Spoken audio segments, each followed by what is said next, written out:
राधे राधे। आज मैं श्रीमद् भगवद गीता यथारूप के 5वें अध्याय से 19वां श्लोक हम सब के कल्याण की प्रार्थना के साथ पढ़ूंगी। ओम श्री परमात्मने नमः। श्रीमद् भगवद गीता अथ पंचमोऽध्यायः। अगर मुझसे पढ़ने में या समझने में कुछ भी गलती हो जाए तो मैं केवल भगवान की ही मंदबुद्धि बालिका हूँ, ऐसा जान के प्रभु मुझे बहुत क्षमा करें। 5वां अध्याय कर्म योग कृष्ण भावना भवित कर्म। 19वां श्लोक।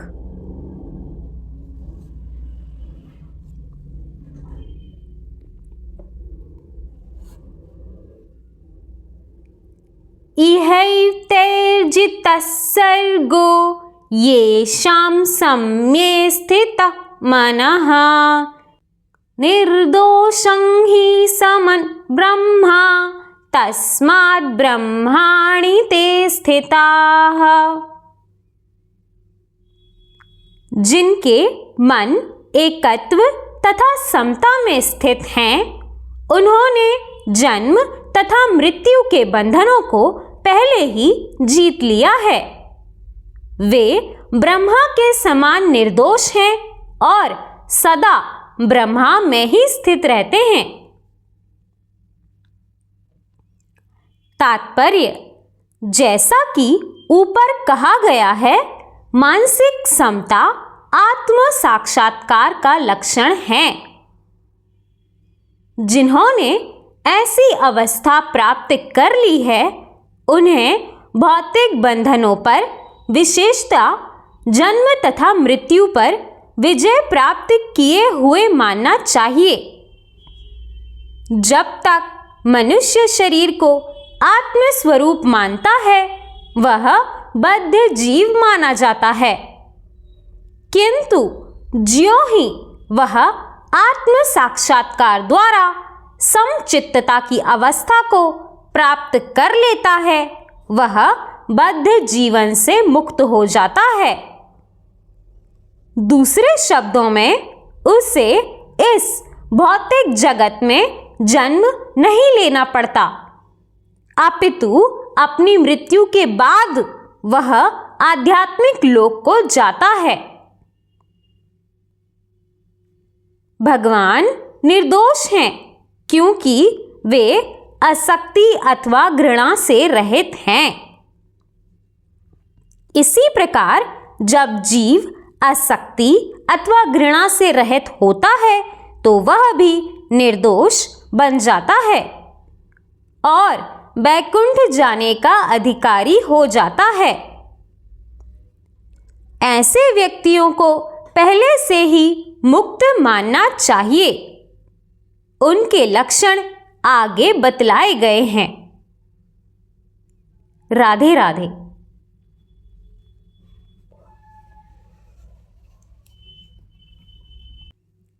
दोस्तों, इस श्लोक में भगवान ने कहा कि जिनके मन एकत्व और समता में स्थित हैं, उन्होंने जन्म मृत्यु के बंधनों को पहले ही जीत लिया है।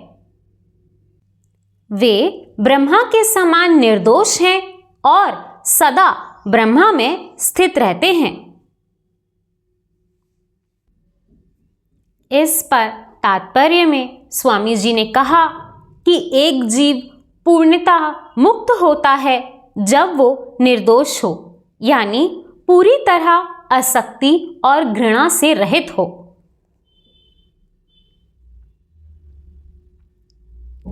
इस पर हमारे सभी संत कहते हैं कि आप किसी से भी राग द्वेष रखोगे तो आपके अंदर कर्तापन का भाव होगा। इस प्रकार आप कर्म बंधन में फंसोगे। परंतु जब आप अहंकार को त्याग के अपने कर्तव्य का पालन करते हुए फल की इच्छा नहीं रखते, तब आप इस प्रकार कर्म बंधनों से मुक्त होते हो और इसी को कर्म संन्यास योग कहा गया है। यानी कर्म करते हुए फल की इच्छा से रहित होकर अहंकार का त्याग करते हुए, यानी कर्तापन के भाव से रहित फल की इच्छा का त्याग करके अपने कर्तव्य का पालन करना ही व्यक्ति को मुक्त बनाता है। यही कर्म संन्यास है, यानी कर्म करते हुए संन्यास।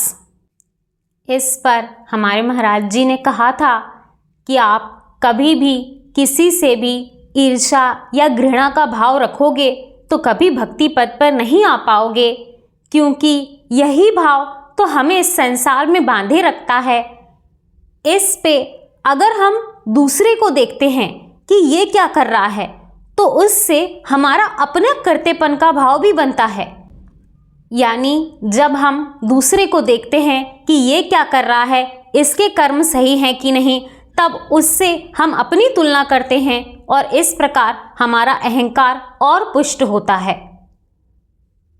हमारे गुरुजनों ने अहंकार को हमारा सबसे बड़ा दुश्मन बताया है और यही वो चीज़ है जो हमें पूर्ण शरणागति से रोकती है।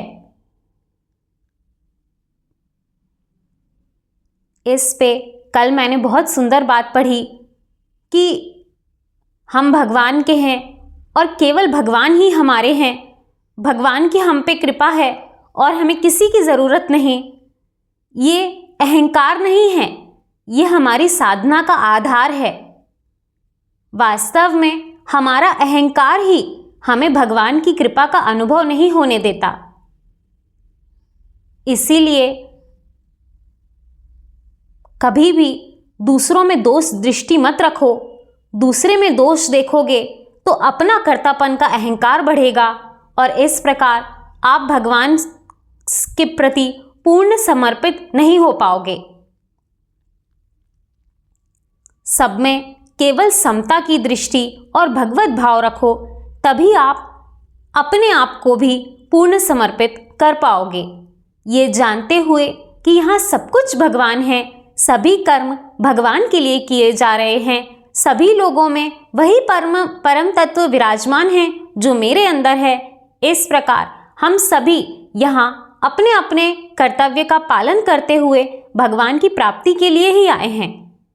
अब यहाँ पर कोई किसी भी रास्ते पर चले, हमें उसका रास्ता या उसके कर्म नहीं देखने।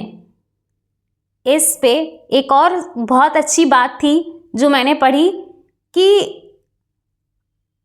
व्यक्ति अपने अधिकार की रक्षा करता है और दूसरे के कर्तव्य का निर्णय करता है, जबकि वास्तव में हमें अपने कर्तव्य का पालन करना है और दूसरे की अधिकार की रक्षा करना है। इसका मतलब है कि हमें बस अपना सही चलना है, दूसरे को नहीं देखना, उसमें नहीं बताना कि ये गलती कर रहा है, इसने सही नहीं किया, ये कैसे है। हमें किसी में किसी तरह का भाव नहीं देखना। सब में भगवान है, सब अपने अपने पथ पर चल रहे हैं। हमें अपने पथ पर अपना लक्ष्य केवल भगवान को बनाकर केवल और केवल उनके चिंतन मात्र में ही चलते रहना है। इस प्रकार इस संसार से हमारा किसी तरह का राग द्वेष नहीं बनेगा, हम किसी तरह के कर्म में नहीं फंसेंगे और हमारे अंदर कर्ता भाव भी नहीं आएगा।